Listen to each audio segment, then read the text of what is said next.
আচ্ছা, যখন একটা বিশাল সাম্রাজ্যের পতন হয় তখন কি হয়, কি পড়ে থাকে পেছনে?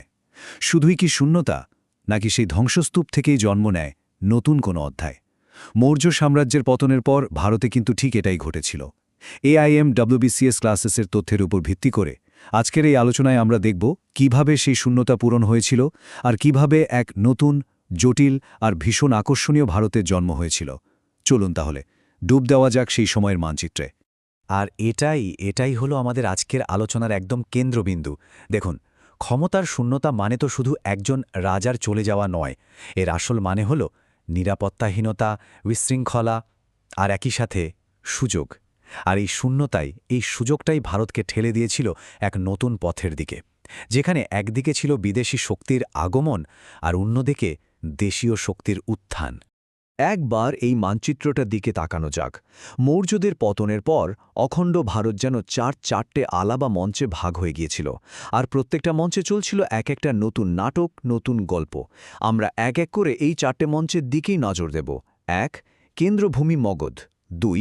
প্রবেশদ্বার উত্তর পশ্চিম। ৩. শক্তিশালী দাক্ষিণাত্য। আর ৪. উদীয়মান পূর্ব ভারত।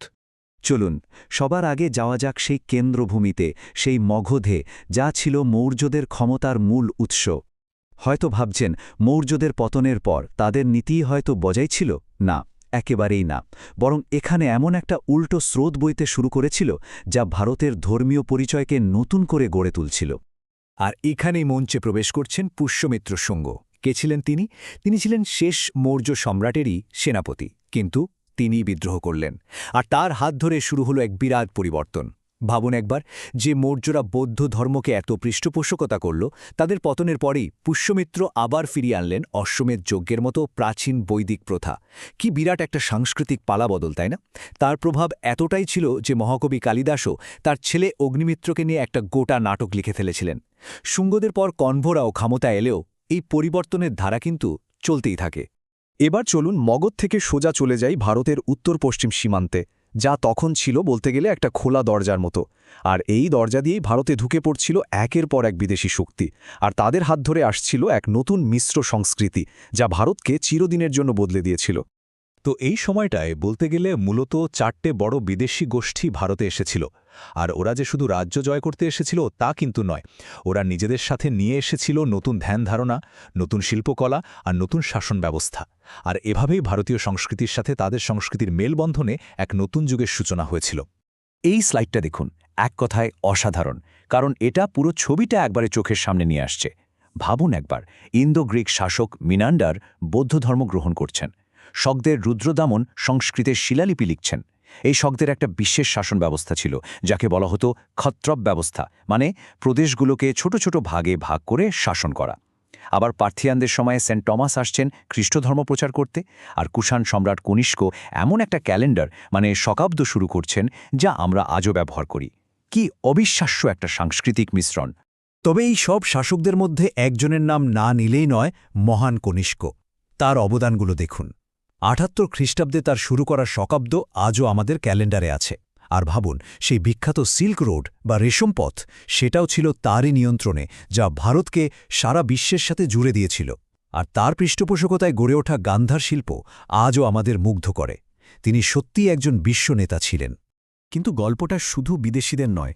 যখন উত্তর পশ্চিম দিয়ে নতুন শক্তি ঢুকছে, তখন ভারতের ভেতরেও, বিশেষ করে দাক্ষিণাত্য আর পূর্ব ভারতে ভেতর থেকেও কিন্তু জেগে উঠছিল বেশ কিছু শক্তিশালী দেশীয় শক্তি।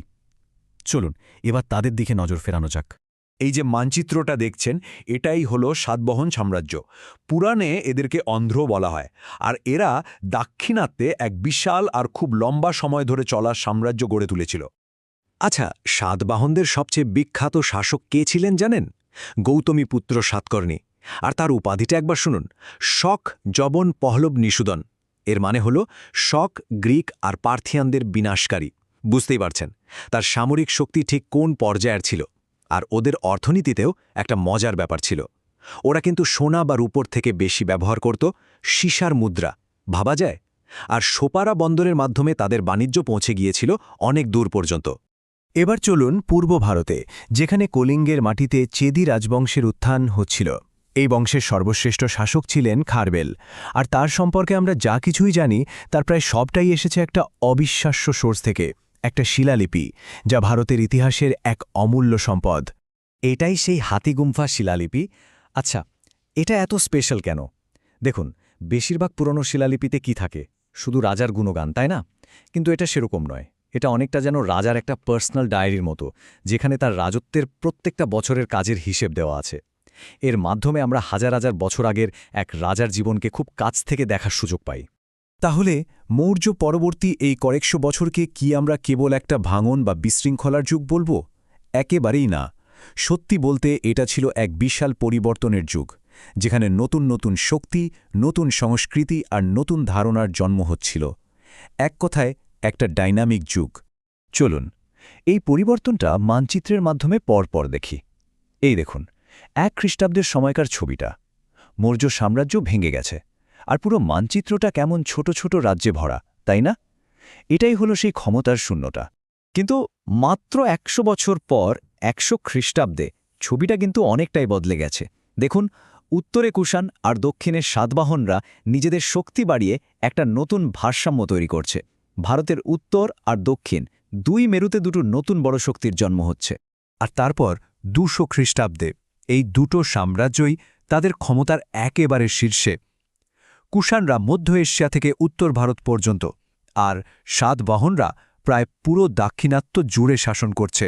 ভারত আবার দুটো বড় শক্তির অধীনে স্থিতিশীল হয়েছে, যদিও এক অখণ্ড সাম্রাজ্য আর নেই। কিন্তু ইতিহাস তো আর এক জায়গায় থেমে থাকে না। 300 খ্রিস্টাব্দ আস্তে আস্তে এই বড় সাম্রাজ্যগুলো দুর্বল হতে শুরু করে, আর তাদের ভাঙন থেকেই জন্ম নেয় নতুন আঞ্চলিক শক্তি, যা ভারতকে তৈরি করছিল তার পরের বড় সাম্রাজ্যের জন্য। তাহলে শেষ প্রশ্নটা এটাই দাঁড়ায়, এই যে এত ভাঙা গড়া, এতগুলো দেশি বিদেশি শক্তির এই যে জটিল মেলবন্ধন, এটাই কি তবে ভারতের পরবর্তী স্বর্ণযুগ মানে গুপ্ত সাম্রাজ্যের ভিতটা তৈরি করে দিয়েছিল? উত্তরটা কিন্তু ইতিহাসের পরের অধ্যায়ে লুকিয়ে আছে। মৌর্য পরবর্তী ভারত নিয়ে আজকের এই আলোচনাটি ছিল AIMWBCS ক্লাসেসের তথ্যের উপর ভিত্তি করে। আশা করি ইতিহাসের এই জটিল কিন্তু ভীষণ ইন্টারেস্টিং সময়টা বুঝতে আপনাদের কিছুটা সুবিধা হলো। ভারতের ইতিহাস